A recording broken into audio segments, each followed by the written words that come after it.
Thank you all for coming. Celebrated my 100th birthday. God bless you all. Thank you. அனைவருக்கும் அன்பின் வாழ்த்துக்கள். அனைவருக்கும் அன்பின் வாழ்த்துக்கள். அதுக்கு மேலே அவங்களால பெருசாக பேச முடியாது. ஆமாம் ஆமாம்.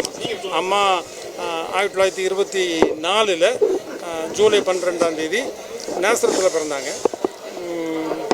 ஒரு 19 வயசுக்குள்ளே அவங்க செகண்டரி கிரேடு முடித்து டீச்சர் ட்ரைனிங் முடித்து தேரிப்பனை, பழங்குளம், விருப்பங்குளம் இப்படி பல ஊர்களில் டீச்சராக ஒர்க் பண்ணாங்க. மெஞ்ஞானபுரம் ஃபாஸ்ட் ரைட்டு, மெஞ்ஞானபுரம் சர்க்கிள்னு சொல்லுவாங்க, அந்த மாதிரி ஏரியாக்கள் ஒர்க் பண்ணாங்க. ஒர்க் பண்ணி 40 வருஷத்துக்கு முன்னாலே ரிட்டையர்ட் ஆகிட்டாங்க.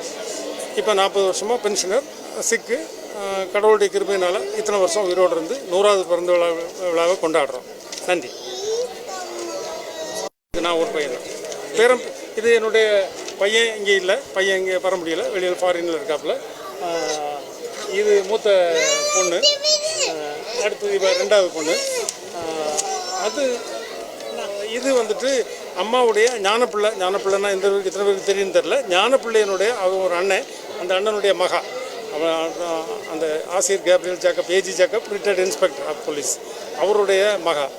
இது 2வது ஞானப்பிள்ளை. அது மிஸ்ஸஸ் மேரி சிந்தியா. ஆமாம், அவங்க எல்லாருமே எங்கள் கூட இருக்காங்க கொண்டாடுறதுக்கு. பல ஊர்களில் இருந்தும் வெளிநாட்டில் இருந்தும் கூட இதை கொண்டாடுறதுக்காக எங்கள் கூட வந்திருக்காங்க. எல்லாரும் அனைவரும் இங்கே தங்கி இருக்கிறாங்க. எல்லாருக்கும் நன்றி. எப்படி அவங்களுக்கு பெரிய ஞாபக சக்தி அதிகம் இல்லை. அவங்களுக்கு ஃபெயிலிங் ஞாபக சக்தி, ஆன் அண்ட் ஆஃப் ஏதாவது ஞாபகம் இருக்கும். ரொம்ப கஷ்டம்தான் அவங்கள ஞாபகத்தில் வச்சுக்கிட்டதுக்கு. அதனால பட் நாங்கள் ஒரு சின்ன பிள்ளை மாதிரி பார்த்துக்கிட்டதுனால அப்படி கொண்டு போயிட்டு இருக்கோம். வேகமாக வாசித்துருங்க, அது அப்படியே வாசித்துருங்க. Thank you all for coming. Celebrated my 100th birthday. God bless you all. Thank you. ஆமாம், காலையில் டெய்லி நியூஸ் பேப்பர் வாசிக்கிறாங்க. இப்போ டெய்லி பைபிள் வாசிக்கிறாங்க. ஆமாம், டைரி எழுதுவாங்க. டைரி எழுதுகிற பழக்கம் உண்டு. டெய்லி காலையிலே முதல் வேலையாக பைபிள் வாசித்து முடிச்சுட்டு, அது முடிச்சுட்டு அதுக்கப்புறம் டெக்ஸ்ட்கள் நிறைய வாசிப்பாங்க. அது முடிச்சுட்டு தியான புக்குகள் வாசித்ததுக்கப்புறம் டெய்லி நியூஸ் பேப்பர் வாசிப்பாங்க. முதல் பேஜில் இருந்து கடைசி பேஜ் வரைக்கும் வாசிப்பாங்க. டிவியில் சாயங்காலம் 7 மணி நியூஸும் பார்ப்பாங்க. 7 மணி நியூஸ் பார்க்கலன்னா அவங்களுக்கு பெரிய டென்ஷன் ஆகிடுறாங்க. இப்போ வரைக்கும் அவங்க வந்து நீட்டாக ட்ரெஸ் பண்ணி தலையெல்லாம் சீவிட்டு தான் ரூமை விட்டே வெளியில் வருவாங்க. ரொம்ப நீட்டாக. ஆமாம், அவங்களே அஃப்கோர்ஸ் சித்தி பார்க்குறாங்க அவங்கள. பட் தென் அவங்களோட பர்சனல் க்ரூமிங் எல்லாம் அவங்களே பார்த்துக்கிறாங்க. டேப்லெட்ஸ்ன்னு எதுவுமே எடுக்கிறது இல்லை. ரெகுலர் பேசிஸில் எந்த டேப்லெட்ஸுமே கிடையாது. அவங்களுக்கு ஹெல்த்தியாக இருக்காங்க, எல்லாமே சாப்பிடுவாங்க.